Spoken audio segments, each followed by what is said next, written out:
Livre de la Genèse, chapitre 30. Lorsque Rachel vit qu'elle ne donnait point d'enfant à Jacob, elle porta envie à sa sœur, et elle dit à Jacob, « Donne-moi des enfants, ou je meurs. » La colère de Jacob s'enflamma contre Rachel, et il dit, « Suis-je à la place de Dieu qui t'empêche d'être féconde ?» Elle dit, « Voici ma servante Bila, va vers elle, qu'elle enfante sur mes genoux, et que par elle j'ai aussi des fils. » Et elle lui donna pour femme Bila, sa servante. Et Jacob alla vers elle. Bila devint enceinte et enfanta un fils à Jacob. Rachel dit, « Dieu m'a rendu justice, il a entendu ma voix, il m'a donné un fils. » C'est pourquoi elle l'appela du nom de Dan. Bila, servante de Rachel, devint encore enceinte et enfanta un second fils à Jacob. Rachel dit, « J'ai lutté divinement contre ma sœur et j'ai vaincu. » Et elle l'appela du nom de Nephtali. Léa, voyant qu'elle avait cessé d'enfanter, prit Zilpa, sa servante, et la donna pour femme à Jacob. Zilpa, servante de Léa, enfanta un fils à Jacob, et Léa dit, « Quel bonheur !» Et elle l'appela du nom de Gad. Zilpa, servante de Léa, enfanta un second fils à Jacob. Léa dit, « Que je suis heureuse, car les filles me diront heureuse !» Et elle l'appela du nom d'Azer. Ruben sortit au temps de la moisson des blés et trouva des mandragores dans les champs. Il les apporta à Léa, sa mère. Alors Rachel dit à Léa, « Donne-moi, je te prie, des mandragores de ton fils. » Elle lui répondit, « Est-ce peu que tu aies pris mon mari pour que tu prennes aussi des mandragores de mon fils ?» Et Rachel dit, « Eh bien, il couchera avec toi cette nuit pour les mandragores de ton fils. » Le soir, comme Jacob revenait des champs, Léa sortit à sa rencontre et dit, « C'est vers moi que tu viendras, car je t'ai acheté pour les mandragores de mon fils. » Il coucha avec elle cette nuit. Dieu exauça Léa, qui devint enceinte, et enfanta un cinquième fils à Jacob. Léa dit, « Dieu m'a donné mon salaire, parce que j'ai donné ma servante à mon mari. » Et elle l'appela du nom d'Issachar. Léa devint encore enceinte et enfanta un sixième fils à Jacob. Léa dit, « Dieu m'a fait un beau don.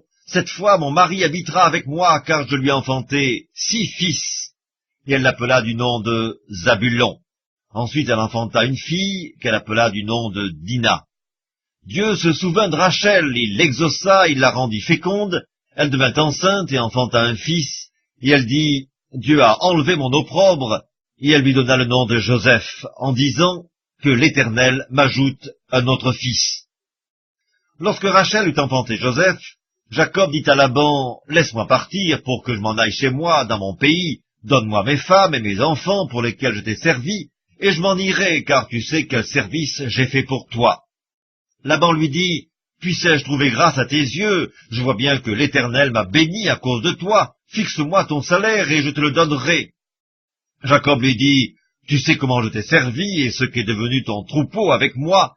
Car le peu que tu avais avant moi s'est beaucoup accru, et l'Éternel t'a béni sur mes pas. Maintenant, quand travaillerai-je aussi pour ma maison? » Laban dit, « Que te donnerai-je » Et Jacob répondit, « Tu ne me donneras rien, si tu consens à ce que je vais te dire.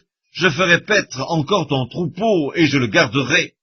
Je parcourrai aujourd'hui tout ton troupeau, mais à part parmi les brebis tout agneau tacheté et marqué, et tout agneau noir, et parmi les chèvres, tout ce qui est marqueté et tacheté. Ce sera mon salaire.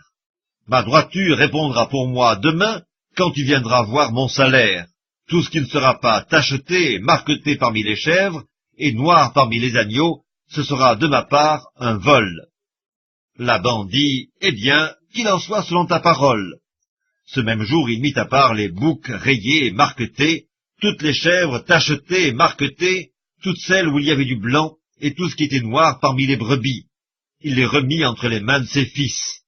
Puis il mit l'espace de 3 journées de chemin entre lui et Jacob fit paître le reste du troupeau de Laban. Jacob prit des branches vertes de peuplier, d'amandier et de platane. Il y pela des bandes blanches, mettant à nu le blanc qui était sur les branches. Puis il plaça les branches qu'il avait pelées dans les auges, dans les abreuvoirs, sous les yeux des brebis qui venaient boire, pour qu'elles entrent en chaleur en venant boire.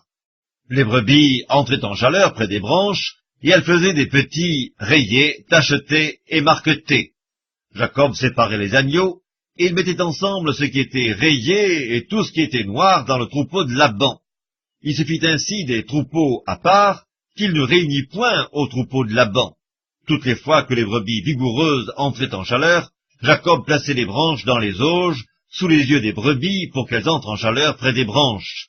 Quand les brebis étaient chétives, il ne les plaçait point, de sorte que les chétives étaient pour Laban, et les vigoureuses pour Jacob.